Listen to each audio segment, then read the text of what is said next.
You are very inappropriate. I like being inappropriate. BROADScast is entertaining. Come on, if I can't mess with you, this is not going to be fun. BROADScast is thought-provoking. That is a riveting revelation, Ms. Goldman. BROADScast is unexpected. Who do you like better, the person that people think you are or the actual you? Oh, God. Because they're nothing alike. Broad topics, broad minds, broad hosts, but not just for broads. We are man-friendly. I hope to be. I am man-friendly. I can't say the same about Kim. Wait, that sounded bad. This is BROADScast with Kim Goldman and Jackie McDougall.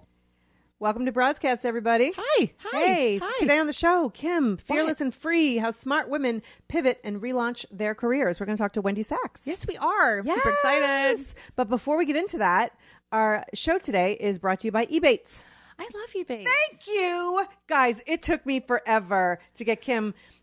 Here's the thing. Oh my God. I heard about Ebates back in 2011. I thought it was like, I don't like people to know where I'm shopping. Like when those things where you have to like upload your receipt and stuff like that. Oh. Like I'm like, I don't know. There's like a privacy thing. I'm weird, right? So Ebates, I'm like, I don't know. But seriously, you go online, ebates.com, and they're all the other. So I signed up for Ebates a long time ago, long before you told me about it, because I got sucked into something I was watching, Right. and I had no idea what I was doing. And then I forgot about it because you have to go through Ebates to shop. So I just did my own business. But there's even an app. But yeah. Okay. Anyway, go on. So when we started talking about it on the show, I was like, oh, let me go figure out what this is. I already had an account. Like I already did the work. Right. So I went back and I used the link that you sent me that we'll have on our website. And I went in and I guess I continued to shop on there. And then I got a check in the mail. Yeah. I didn't. It was so easy. Was my point the that thing like even I could do it. I've never found a store that I needed to go to that I couldn't go through Ebates first, including like Expedia. Whenever I book, a hotel or something, I'll go through Ebates and then Expedia. I'll find the little thing and you get cash back. And here's the other thing though. If you go to broadscast.com/Ebates, and you could sign up, you also can refer other people and make some bank. Right. Like they have really good referral, programs in place. And so seriously, like if you're especially like you're a stay-at-home mom or you're looking to do your side hustle, like we constantly talk about, and we will in just a minute, eBay, you go to Ebates and but here's tell other people. But go through Ebates to our page, please. Like yes, help that's a all we're sister out. asking, Yeah, because just you help can a sister actually out. Yeah. you could support our show without it costing you a thing. Just going to broadscast.com/Ebates. Broadscast.com/Ebates. So I'm excited. So we're going to have Wendy Sachs. She's going to be on in just a second. Why don't we just get to it? What do you think? Let's do it. All right. Hold on. We'll be right back. Check out the Broads on Instagram at BROADScast. Welcome back to BROADScast. Kim is still here. I'm still here. Super exciting. Super. So Kim, tell us what's going on today. Oh my goodness. Okay, so full disclosure, Wendy Sachs is a best friend of a very good friend of mine, and this is how we get all of our guests. It's right. It's nepotism. So 6 degrees of BROADScast. Yeah. So I have known of Wendy for years and years and years.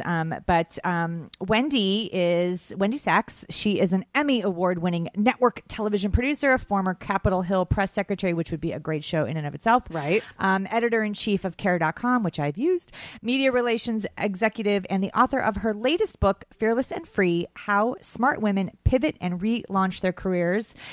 Wendy is a mother of 2. She's married and she lives in New Jersey. Welcome to the show, Wendy. Welcome, Wendy. Thank you so much for having me. So what a great intro. Kim and I love You wrote it? the Yeah. pivot. It's funny. The pivot is something that we, it comes up at least, once a month over here on BROADScast, because I think it's especially where we are in our lives that it's a hot button topic, the pivot.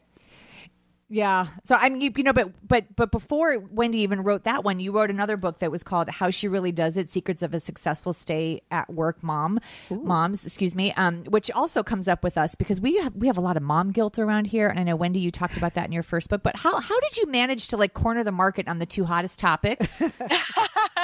You know what? I really feel like, so many writers, we write about what we know. And in my case, I really always seem to write about what I need to know.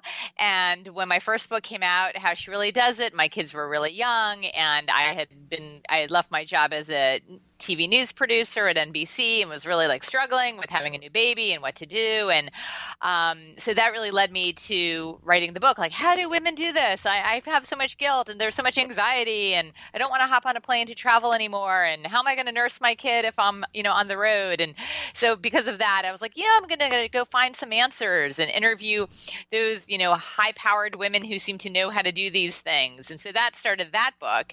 And then Fearless and Free is again, comes from, first of all, it's not a memoir, but it does come from a very personal place. And I do include myself in the book. I sort of weave my own experiences in because I've been fired. I lost my job and I had to figure it out. And I was over 40 and I panicked. Right. So, some of my pivots have been intentional. I have definitely, I worked on the Hill, I worked in news, I worked in PR, I wrote that other book that we just mentioned. But then I also lost the job and really thought, well, what am I going to do now? My background in, journalism, the whole media landscape, as you ladies out there know, and entertainment and all of that has completely been disrupted in the past decade and certainly in the past 5 years. And so many of us are just trying to hustle to stay relevant, to figure it out because we have bills to pay.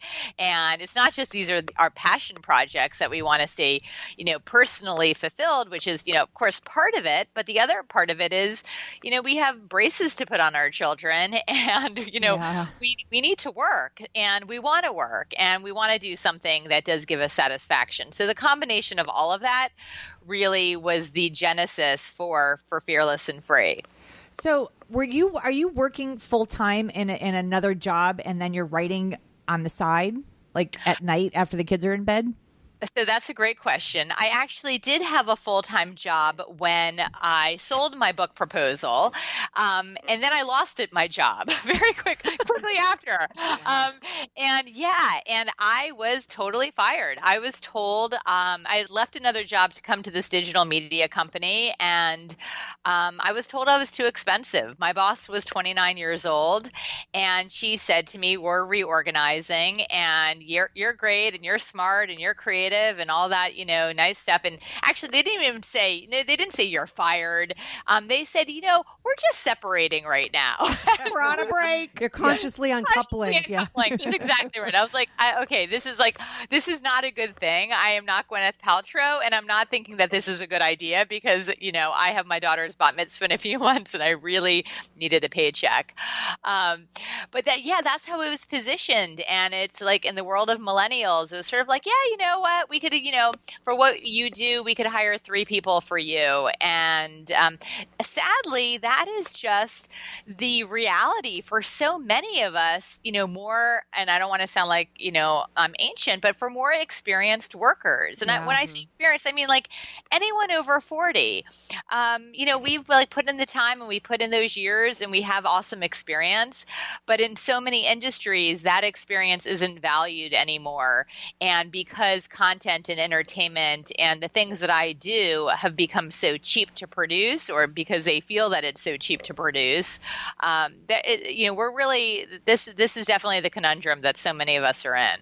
Right. So let's talk about that for a second, because I think it's very easy to have this conversation of like, this is what happened to me and this is what I did and this is how I found success and I'm writing this book and we're all totally inspired and motivated. But can we go back for a second to like that feeling? Because I think that a lot of people can relate to feeling like they aged out, feeling like they're not relevant, feeling like they don't know. You start to get into a state of panic over 40 and you're like, I have this job and it's great, but I'm watching things shift and seeing these young people come in and seeing all this happening. Can you take us through the journey a little bit of how it happened, how you felt, that first reaction? Oh, no, for sure. I mean, so I had left another job, a well-paying job at a well-known PR agency in New York.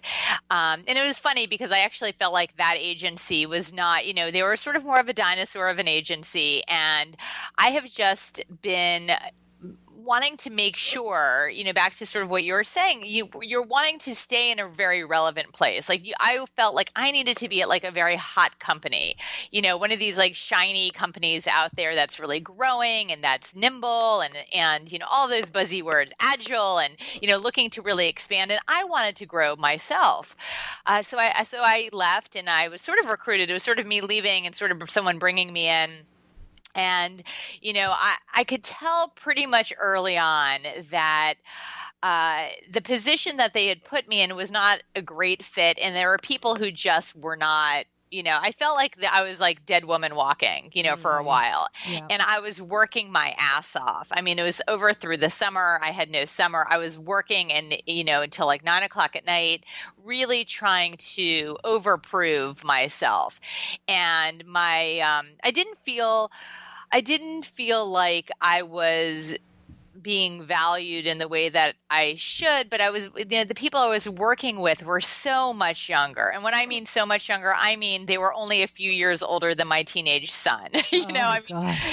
So it was a complete, and I don't want to say there was like such cultural differences because I can play the game and feel hip and drink, Pinot, on a Thursday night with everyone and like throwback beers. So it wasn't that I was having a hard time really fitting in. But, it was just sort of a combination of factors. So I did feel anxious. I did feel like this may not last. And I wanted, rather than give in on it, I was doubling down and making sure I was producing. And then we hired an entire team. And the week my whole team, we spent like an entire, 2 months trying to build a team. That week that my team started, there were 5 women starting under me. That's when they consciously uncoupled. Oh, man. Oh, my God. And separated with me.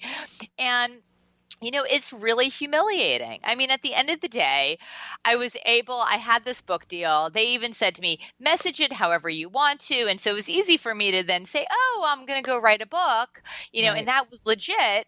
The contracts was signed, it was definitely happening, but I did not think that I was going to be doing that full time. I thought I was going to be sort of writing at night and doing that on the side.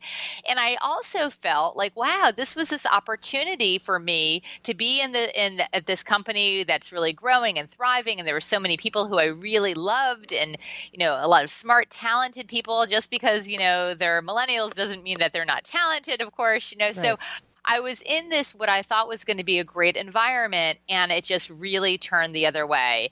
And, the sensibility of culturally, I think the sensibilities are a little different in the younger generation where we're all treated as we're just very disposable these days, and there's no job loyalty. And I'm not really used to that.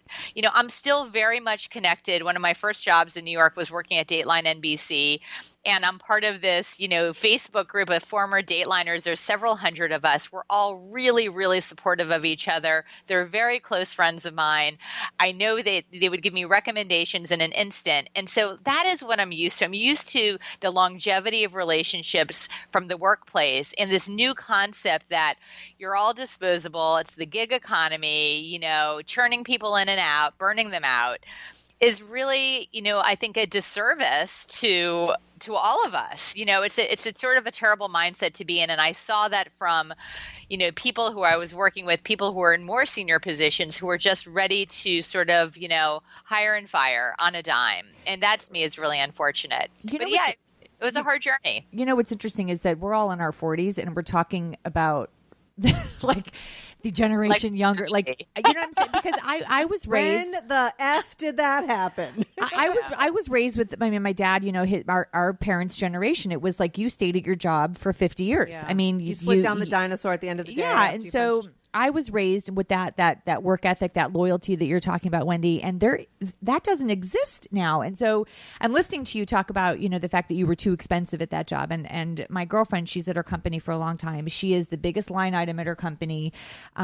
She is the best at what she does, but she's constantly afraid that she's going to be let go because she's the biggest line item and they could bring in 6 people to do her job for less money. And so she works herself to the bone. She doesn't say no. It's like what you were saying that, till 9:00 at night. I mean, she she is stressed out beyond belief because she's so panicked that she's going to be replaced.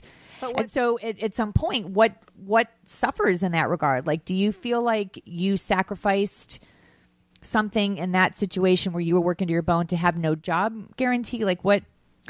Yeah. I mean, you know what? I think if it had continued for, a couple of years and then they let you go and then you really feel like, wow, you really feel like, what did I get out of that? I think because it was more short-lived, it's easier to look at that, reflect and say, you know what, that was not meant to be.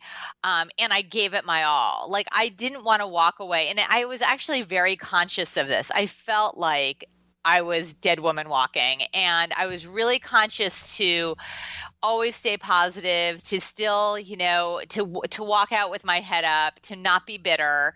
And, hopefully that people there, were like, oh yeah, she wrote this book, Right. But in retrospect, you do when I interviewed so many women for my book and shared so many different stories about failures, and one of my big theme is embracing failure. And I say, like, if I hadn't failed as many times as I have, I would have never written this book. And that even firing piece of it, is definitely part of it. So one of the things that one of the women in the book said to me was she had created a startup. And it was called Hello Flow, and it got tremendous buzz. It was all about, selling these boxes of tampons and maxi pads and all of that for younger girls and shipping them sort of like a Birch box. And she came out with these unbelievable videos, and she won all of these awards. But she couldn't raise any money for her company. She wound up being selling her business to a company called She Knows, a media company. Right. And she said once she was, and she's over 40, by the way. She said once she was able to reframe in her mind that she wasn't a founder of a startup company and trying to get accepted into the tech world, which are all like the boys in the hoodies in New York City. When she accepted that she's over 40, she's a woman, and she really has more of like a marketing channel of content for girls and women. In her head, she felt more comfortable. It was like she reframed where she was supposed to be.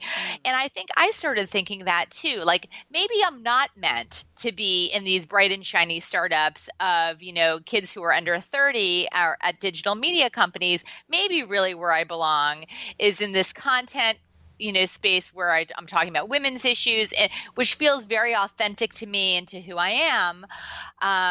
So I think a part of it is just having an understanding of where you belong, where you want to be, and what really makes sense. But how do you know the difference between whether or not you are changing who you are meant to be to fit versus going after what you want to be doing? I mean, how do you, I don't know if that's in my head, that's making sense. You're confusing me. No, but I mean, like, okay, so this woman, I don't know if you said her name, but Nama Bloom, right? Okay. Hello Flow. Okay, Hello Flow. So she created this. She was the founder. She did this great thing. She merged, and then she readjusted her thinking to do something else because she wasn't working in one area, and so she had to readjust to go to somewhere else. Or do you stay with what you're doing? It's just like an actor, right? An actor can't get gigs. So does the actor stay acting and keep plugging away because they think they're great? Maybe they suck. Maybe they should be right. Maybe they should do something else. Like, how do you know the difference? So I don't know if that's my question. Well, I think try it out. Look, I think that's a great question, right? How do you know? So I think you hustle hard and you try to give it a shot and figure it out. And maybe you just start pivoting from that place, right? You're figuring like, it's not really working here. My strength is really, in this area, lean into your strengths. But it doesn't mean that you give up on the dream entirely. I mean, being an actor might be a little bit different because that's so extreme if you really can't ever get jobs. But maybe you start writing or directing. Maybe it's you figure out the other piece of the acting industry that makes more sense for you. So I do think it's important for us to be able to lean into our skill set, but we also want to keep adapting to the new stuff out there, or we are going to become dinosaurs.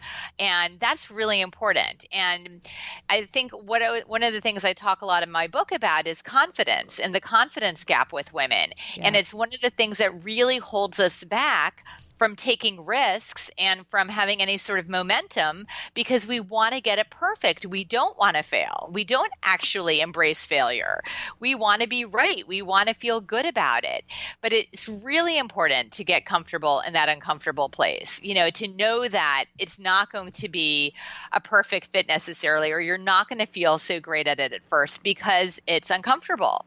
But that's where the confidence happens. And that's where the greatest growth occurs. And so I'm a huge proponent for taking those risks and taking some action and trying things out. And you know what? If you fail, that's not the end of the world. I mean, I think after someone is fired, there's no other lower place to go, right? Yeah. So it's almost like from there, you're rising from the ashes again, and you nothing's going to scare you so much because you've been there, and but you know what it's notice that you get fired, but you realize that you weren't, like you were saying, like you weren't really comfortable there anyway. Like I walk into sometimes for clients or jobs or whatever it is, and there's a ping pong table, and like I'm like, oh no, I'm out. I love the idea of this.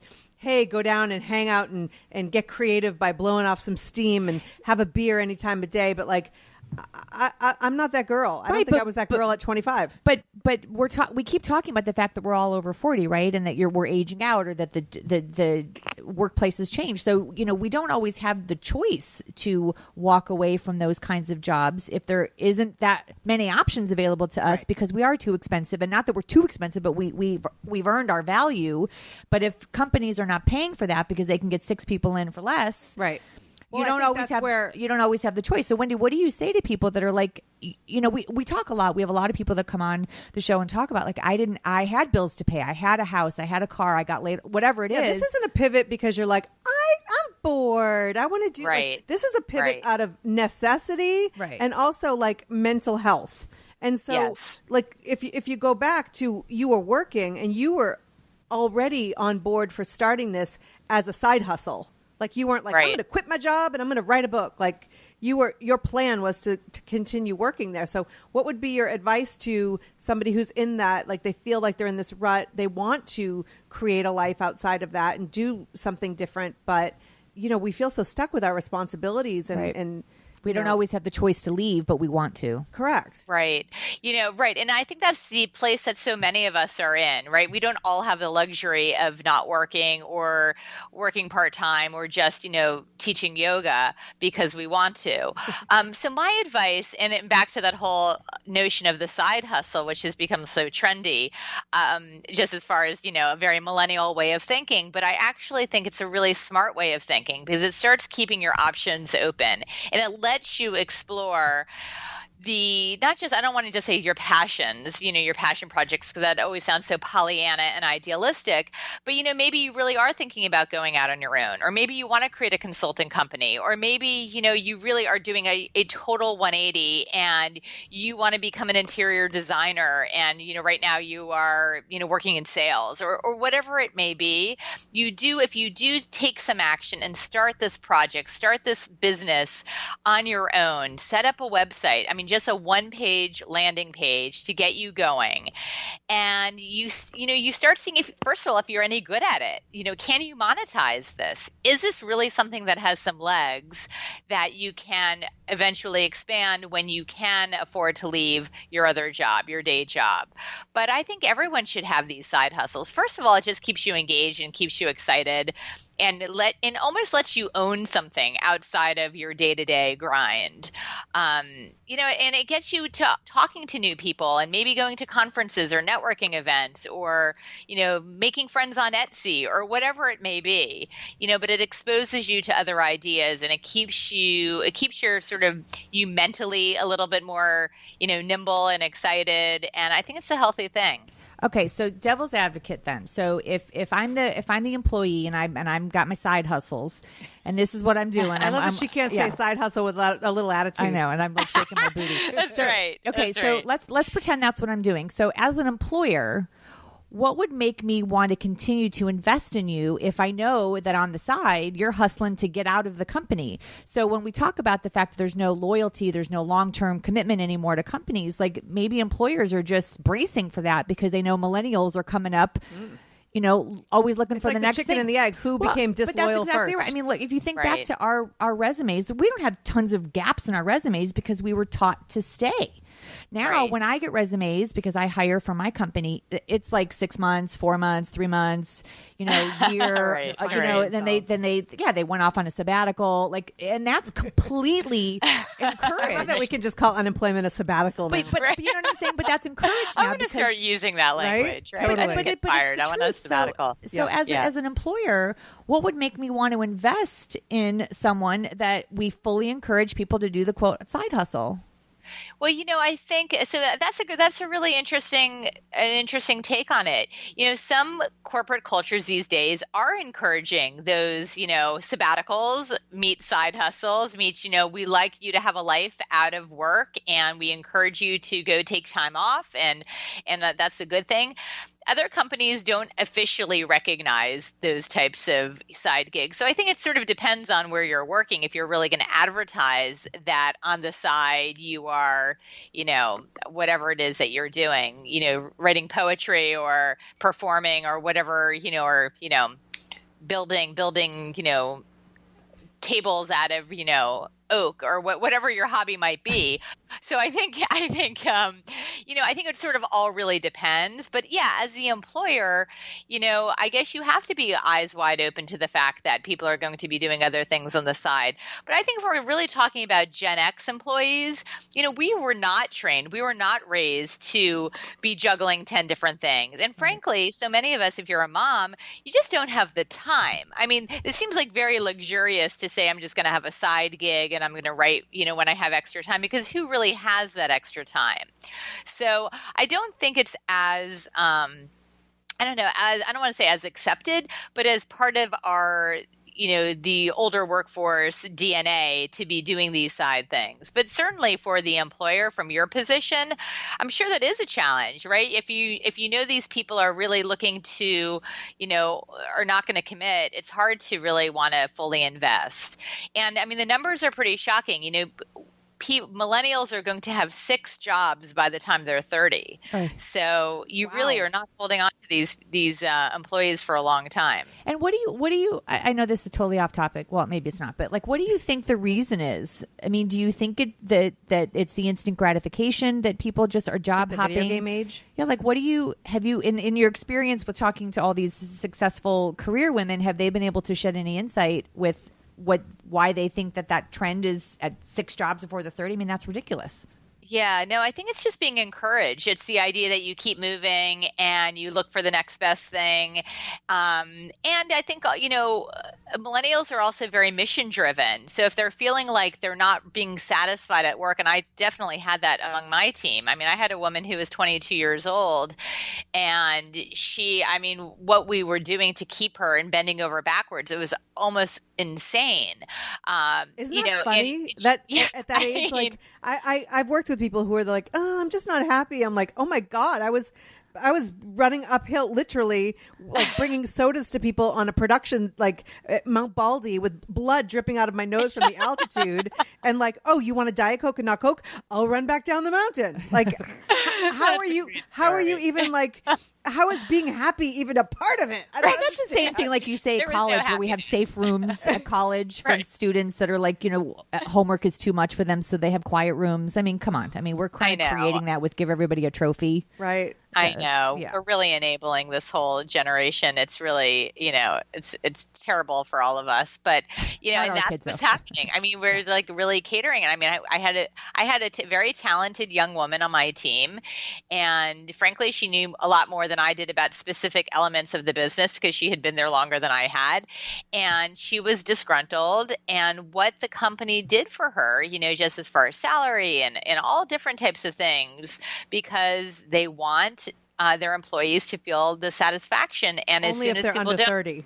only if you're under 30. And if you don't, people start looking. And it's a strange time, I think, for the workplace.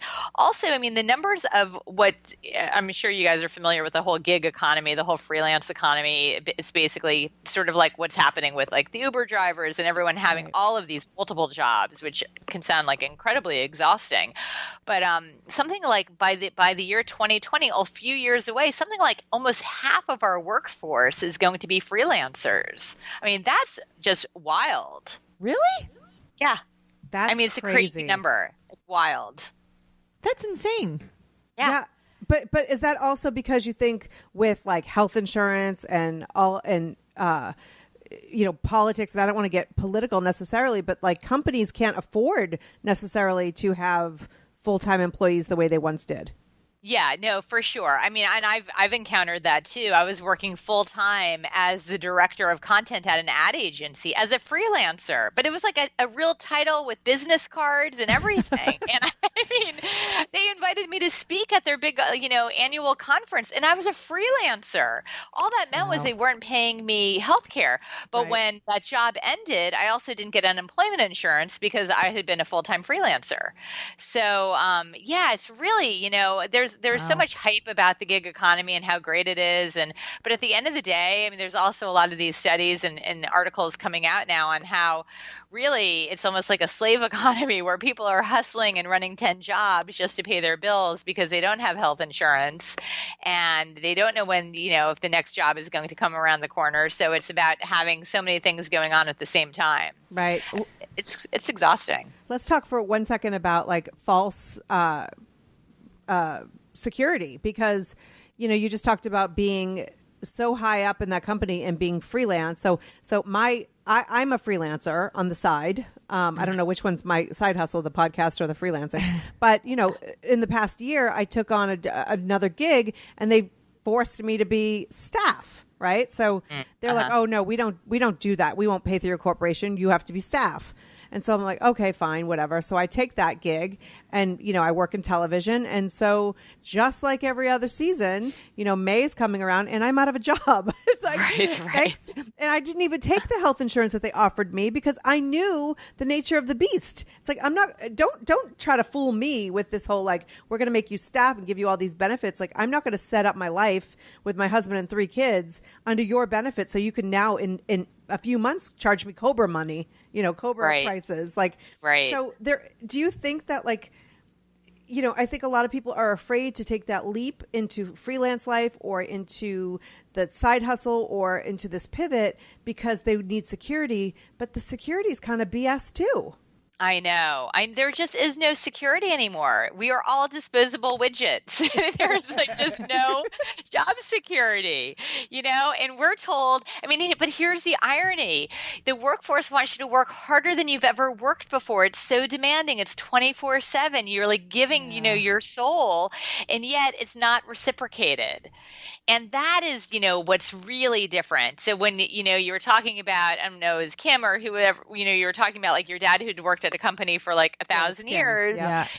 It was like, that's what, you get the gold watch or the gold pen maybe at year 20 and, you had a pension and you had a job. Now, granted, with all the disruption, there's so many exciting things that are happening and there's so much transformation and the internet has enabled, I truly believe the internet has democratized everything. So everyone can be a writer. You just, post on Medium. You can post on any of these writing platforms. Anyone can be an entrepreneur. You set up a website. You call yourself an entrepreneur. Anyone could sell, jewelry, sell it on Etsy, so it's really, there's sort of an amazing thing happening where you can become pretty much anyone you want to become. Now, I'm not saying you're going to be able to monetize that the way that you need to, because I'm not, so idealistic about that. But there is access. There is availability. You can learn things online, taking General Assembly classes or all these different things out there where you can learn the social skills and the technical skills and the design skills or wherever you may be lacking. But what about the person that doesn't want to do that? Like Jackie's dad worked in an elevator, is an elevator mechanic, right? It had a lot of ups and downs. But like, what if like my dad, right? Like that's not what they're That's not their generation. Even me, like I am the least creative. Jackie can attest to this. She's always trying. And I'm gonna. You mentioned something in your book that I want to touch on. But I like status Some people quo. want the 9 to 5 I like routine. punch in. I struggle sometimes. At different stages in my life with having so much creativity and room to grow and maneuver and build. I kind of just want to clock in and clock out and build my widget. Like Right. So what do you say to those people that they resist all of the freedom that the workforce gives us because that's not their DNA. There are our accountants out there, and that's why when we do our taxes, but now you can do your taxes with the Walmart guy. We go to people like that guy with the Walmart. Right. You can go into Walmart and sit in a little booth. God knows who's sitting in that chair, but you can now do your taxes in the aisles of Walmart. Wow, that's fascinating. I did not know that. Yes. Well, that's really interesting. So that's you pretty can innovative. you can actually become an accountant and have to work at Walmart. It's like that's my torture right there. That's worse than prison. But no, but my point is really for people that resist, they like their routine, but they feel stuck. Like going back to your book, how smart women pivot and relaunch their careers. What about how do you speak to those people that like they know something's not right, but they don't. They're not bred the way that you are, Wendy or Jackie is. That like. They don't know how to do that. Like, that's just not their DNA. So, I think it all depends on what they want to do. If you're really, if you're not the super creative type, and there's plenty of people who are not super creative, and they're not really sure what to do next. I think it just starts with starting to have conversations with people. What is it that you want to change? If you're really feeling stuck, then you're wanting some sort of change. So maybe you're not super creative or artistic or entrepreneurial and don't want to go out on your own. And you basically, like you're saying, you want to clock in, clock out, get your health insurance, get a paycheck every 2.5 weeks or 2 weeks. And there's nothing wrong with that. But you need to start getting out there and letting people know what it is that you want to do, what you're good at. You have to start selling yourself, because whether or not you want to be an entrepreneur, because not everyone needs to be one, you have to start thinking of yourself in entrepreneurial ways, because today we all really are our own brands and people think of you that way. And whether they're finding you on LinkedIn or finding you on other social media or finding a website or finding, you just through a Google search, you need to have some presentation to the world. Like, who are you and what do you want to do next? And be ready to talk about that, because when people are having conversations about hiring people, if they don't know that you're looking and they don't know what you do, then they're not going to be talking about you. So one of the things that you highlight in your book is how to brand yourself without bragging, which Jackie and I talk about all the time, because we are the worst. We are the worst. Promotion. Yeah. We're like, you should totally listen to our show. Unless you don't want to, it's okay. Yeah.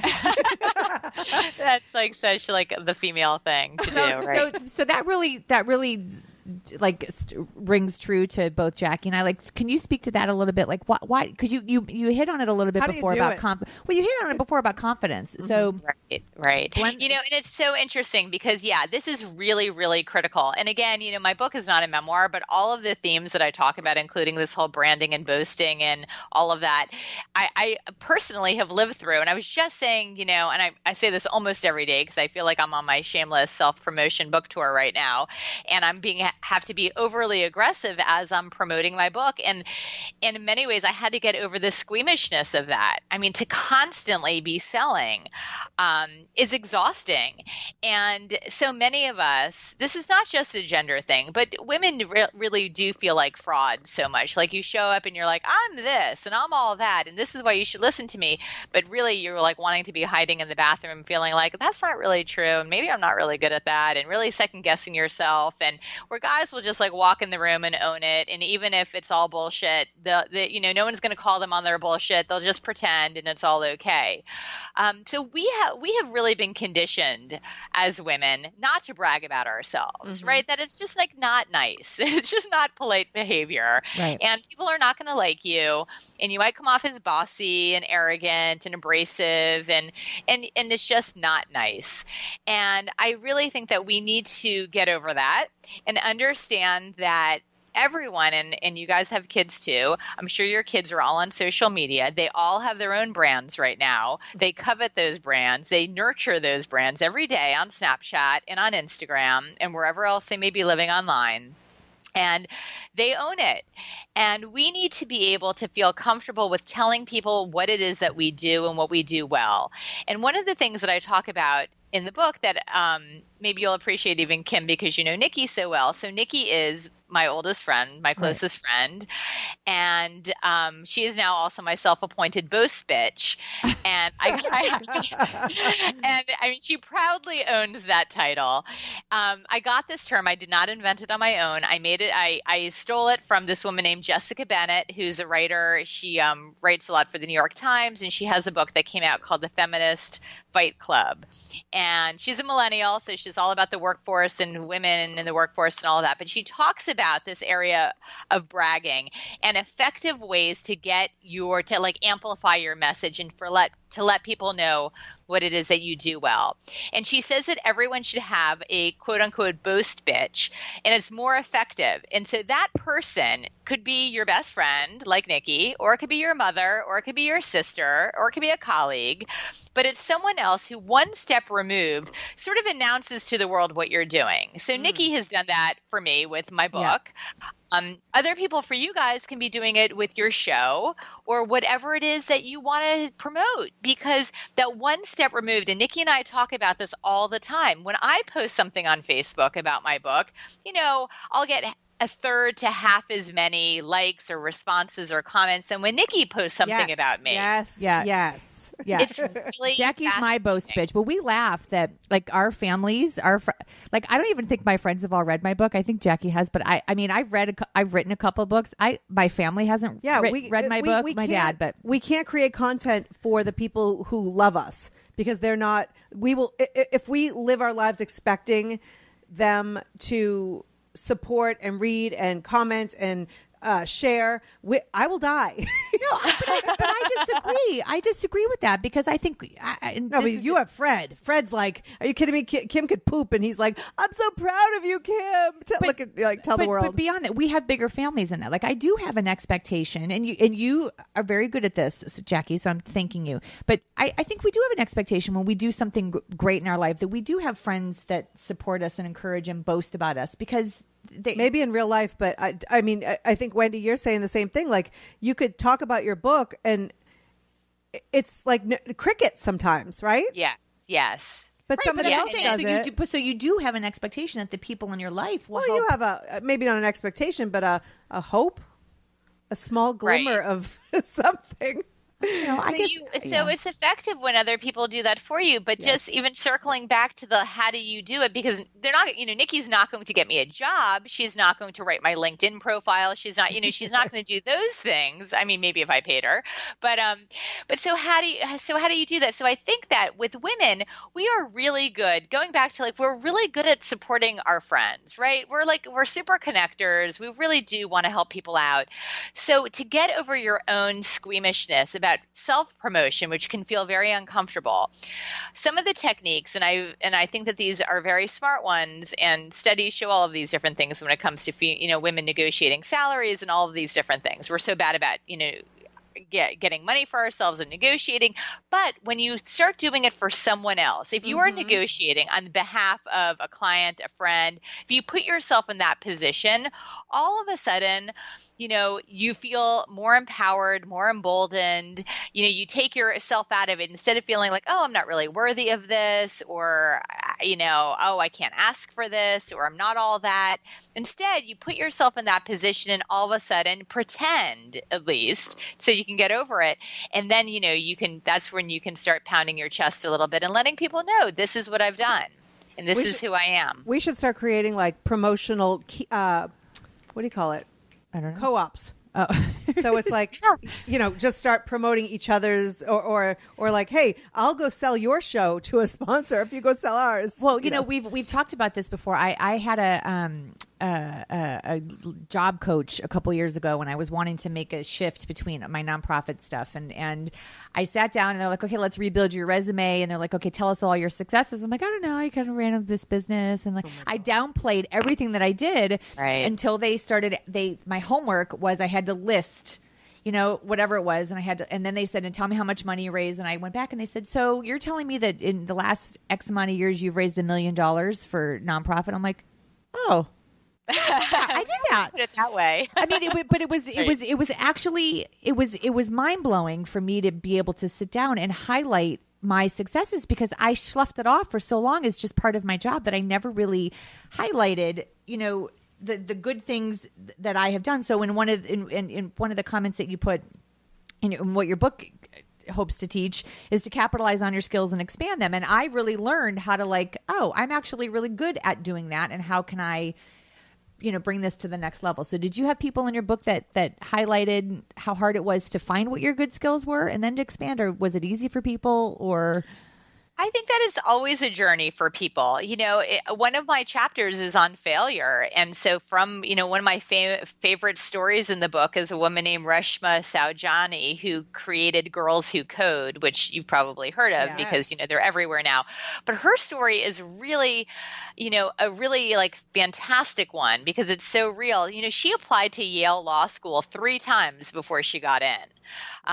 She ran for Congress in New York City, lost in a landslide. She ran for public advocate, lost in a landslide. So she kept basically very publicly failing.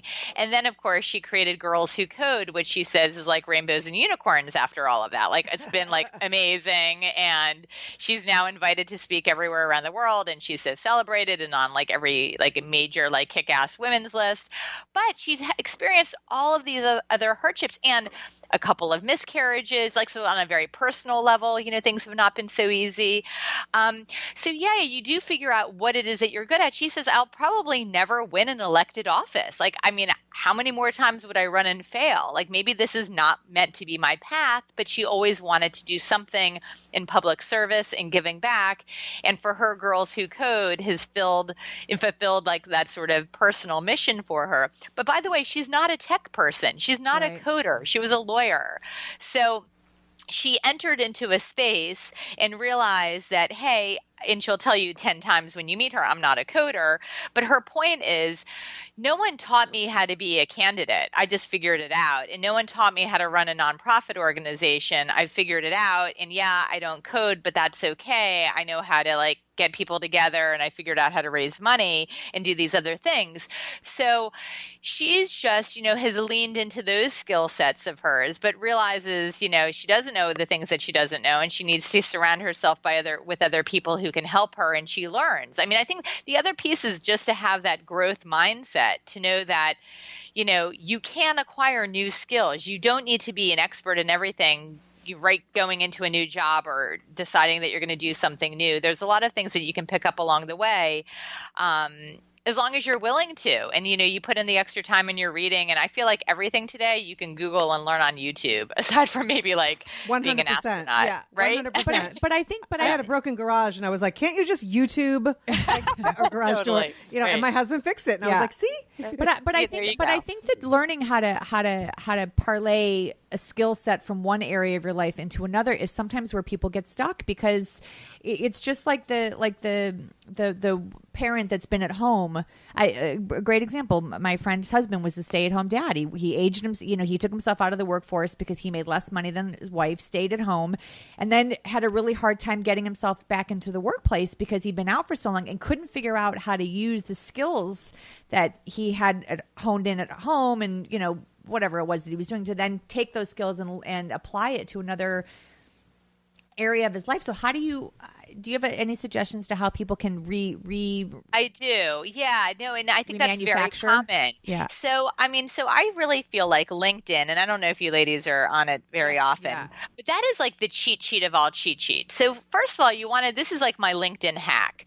You want to figure out where you want to be. What company? Is there a company, a dream company that you want to work for? Can you sort of, drill down to a few different jobs you're looking for and where you want to work, and then find the people who have those jobs. By just doing simple searches on LinkedIn, that stuff is going to pop up pretty quickly. Then you're going to see how these people describe what it is that they do. And you're going to marry that language to your own. And by the way, I have completely scrubbed my resume probably 10 times over, and my bio and my LinkedIn, and I've updated and updated depending on the vernacular that is like current. I mean, so today, basically what it is that I do, I mean, I would say like I'm a writer, I'm a reporter, I'm a journalist, I worked in PR. Okay, that language is like, 2005 or, 29 or something. I mean, no one calls it that anymore. Now all of this stuff is content and content strategy and media strategy and marketing. And I don't think of myself as a marketing guru, but actually what I do when I really then drill down to figure out what these other people, when these jobs are doing and those jobs that potentially I would want, that's what they're calling themselves. It's marketing, because that is like the catch-all for any type of positioning, messaging, PR, et cetera, et cetera. So my advice to people who are like, I don't know what to do with my skills, is to look to see what those skills look like today. And they could be sales, they could be marketing, they could be, production related, whatever those may be, things that aren't so old school, like you're a dentist or you're an accountant, but those other sort of softer skills, technician, right? Those other softer skills that sort of, can be cross-pollinated among many industries in many jobs now. I mean, the job titles have changed, right? There was no social media manager, when I wrote my first book 10 years ago. That job did not exist because there was no social media. Right. There was no app, product manager, because there were no apps, because there was no iPhone, because Mark Zuckerberg was still in high school. So I mean, it's like all has changed. And so you just need to say, this is sort of a game. I know that I was a great manager. So management is a skill set. Okay, I also know I'm great at presentations and writing. Okay, that's a skill set. I know that I'm, good at, these different production sort of capabilities if you're in entertainment or news or whatever. Okay, but what does that look like today? Are they looking for, digital producers who then can know SEO? So maybe you don't know SEO, but you need to learn that. Because that's also the big change, is that today when you look at job descriptions, they're looking for someone who has 30 different skills. They're not just looking for a TV producer.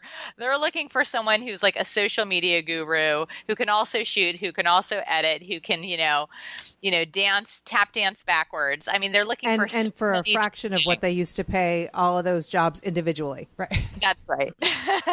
That's right.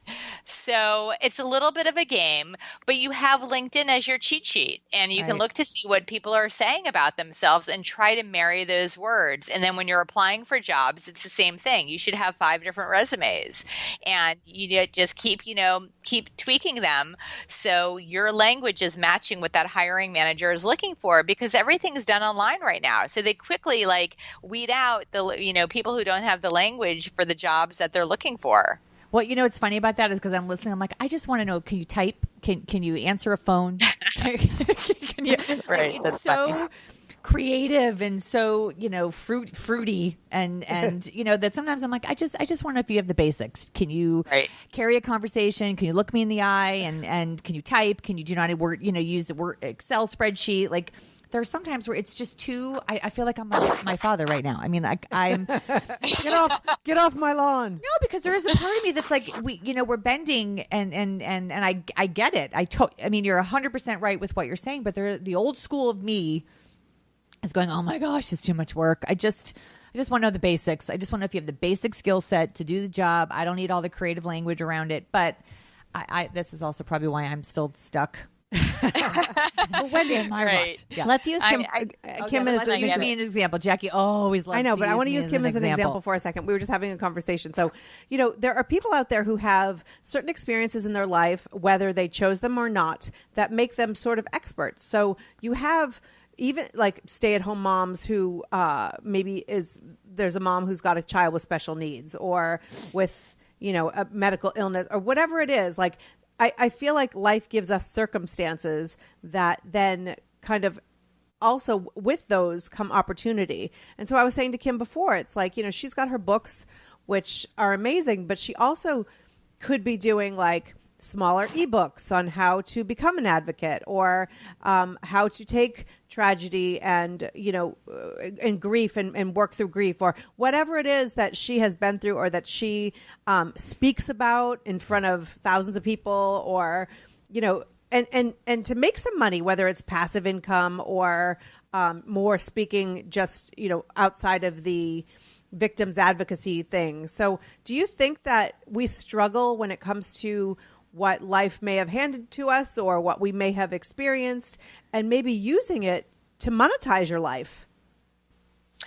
Yeah, I mean, I think people have different experiences, and what they get out of it can really drive new career paths. I hear about that all the time, and I think women are particularly good at that because of the way that we connect to our personal experiences, whether they're tragedies, whether they're successes. We can really move in a different direction.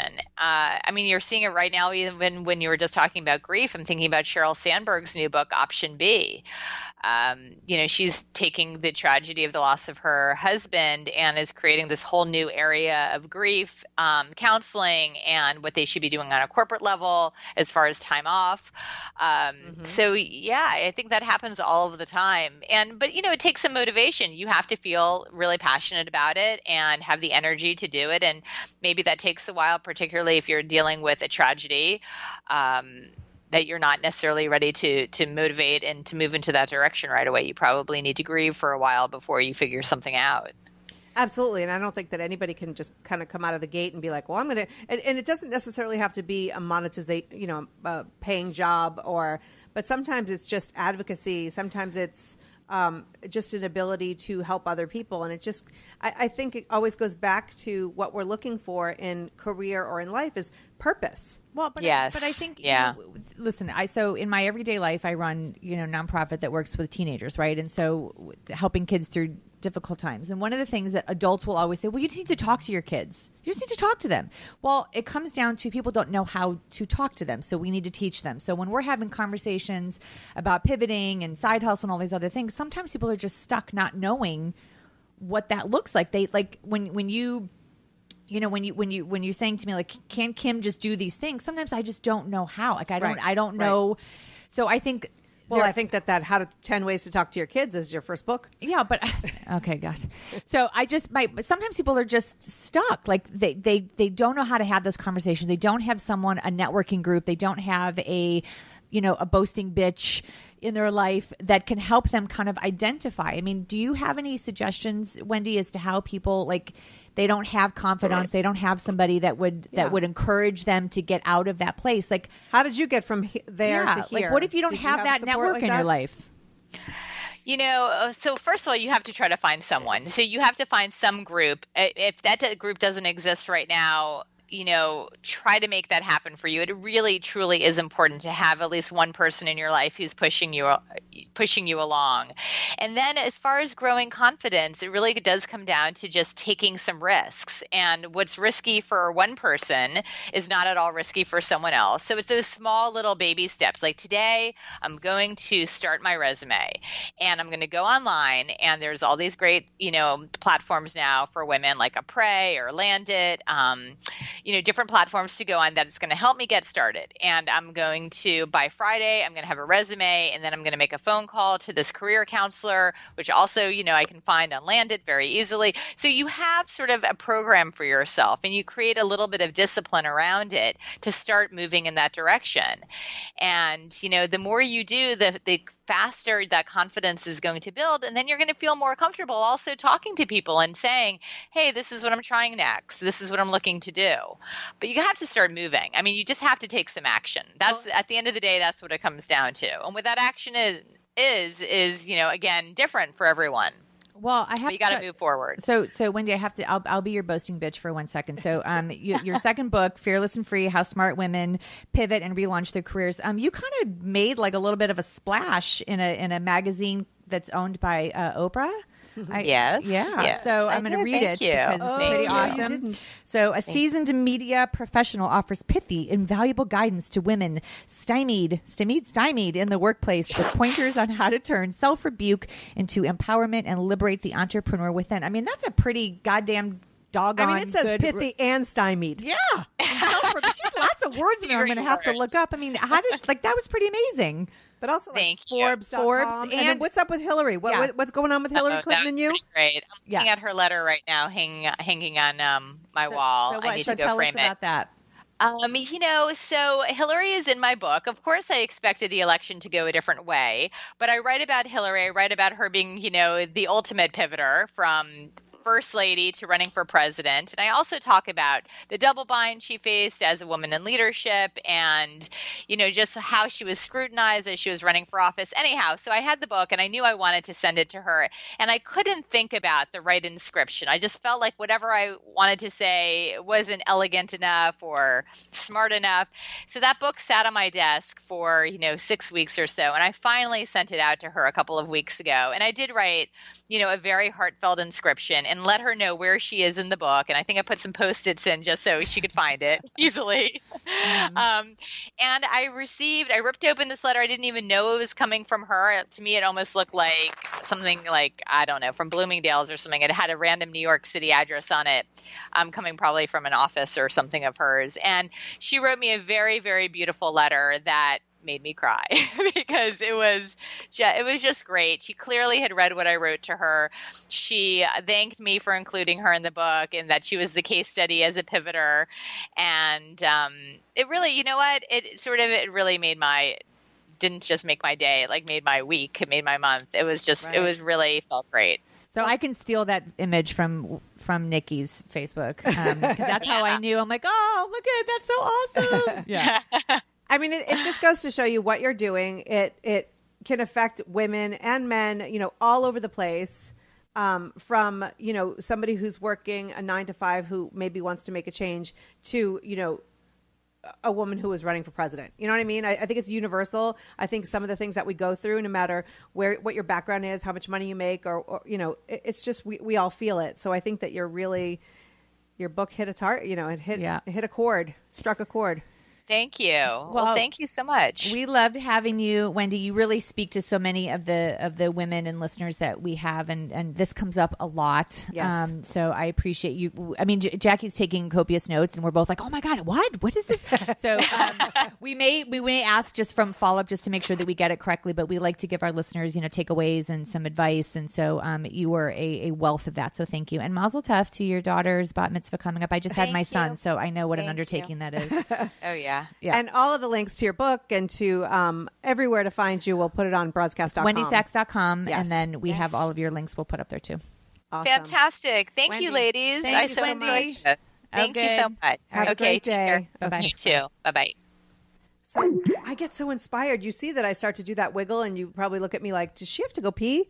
And I'm just like, I get inspired. No, but see, for me, and this is nothing about any of our other guests, but like there's something very relatable. Like it's like, oh, I can talk to someone and help me highlight what my skills are when I'm stuck. Or they're, like Right. the LinkedIn hack was amazing, and some of the things it's so easy. But I think what happens is people get so overwhelmed with wanting that they don't know where to start. Like, what's step one? Like, I don't get me to step 50 before you've taught me Right. what step one is. And that's I think, the thing is, and step I one think- is the hardest one. Right. And I think that, we were talking to Jensen Cheryl last week, and she talked about having a coach and somebody to run ideas off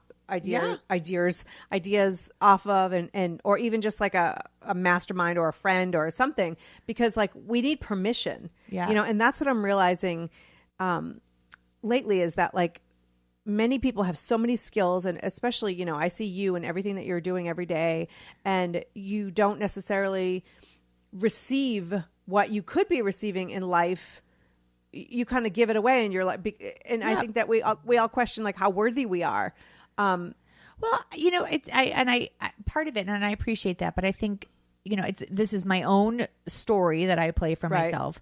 I stay where I am because I'm on my own. Like there is a part of me that I can't risk too much because I have a job that I have to show up to in order to pay my bills and to so I keep getting in my own way because if I deviate too much away from what my full-time job is, I could get fired, or I won't have that income. So I don't know how to balance those two worlds. And that's why I was asking Wendy, like, sometimes we don't have a choice. Well, I have to revelations constantly about your life because, then I don't have to focus on mine. But the thing is, you reply to people in email all the time. I see this. Yeah. You talk to people on the phone. I know. So there are things where you could create, just using the content you've already given people, the conversations you've had, like, a Q&A or like tips for whatever it is, like, or reaching out to some of your other people that you've interviewed and repurposing some of that content. Like, there's just so much out there. So no, but the reason why I appreciate, the Wendy's of the world, that kind of dumb it down for us in some ways, and they make it relatable. And, right. and like Simplify. she said, I know I simplify is much prettier, but layman's terms, whatever words. But I do think there's so many people that can relate because we do want more. We don't know what it always is, but we know we want more. Right. And that's a great segue to not only the end of our show, but, what do you want, our listeners? Because this show, what we really strive to do is to find women and some men out there who are doing things that we think will benefit our audience. So whether they're teaching you how to do the pivot or how to find a new pivot. I know, but I just teaching how to do the pivot. I have dance moves in my head right now. We're gonna dance moves. Oh yeah, I have like it's like the hustle, but something. We're gonna do that. But I think that it's really important if you're looking for a place to better your life or improve or grow or learn. These are the people that we're trying to bring to you, and we'd love to hear from you and what you think. Head over to iTunes. You can rate there. You can review. We'd love to. You can email us always, and one of us will respond at BROADScast.com. And when I say one of us, it'll be me. I'm just kidding. Kim's making a face. No, but it will be one of us. And we want to hear from you. We want to know, what is it that you're struggling with? Like, is it this career stuff? Is it raising teenagers? Is it empty nest? Or is it, you're just getting started? Empty sex life. What's that? Empty sex life. Empty sex life. I mean, there are a lot of things that we all have our individual struggles, but there are people out there who are going through the same thing, and we're happy to get them on our show and connect and get you some help. So that's it for today. Thank you so much for listening. Thank you so much to Wendy Sachs. Thank you, Kim Goldman. Thank you, Jackie McDougall. Oh, you're so welcome. And we'll catch you next time. Peace out. You are listening to BROADScast. For more from the Broads, head to BROADScast.com.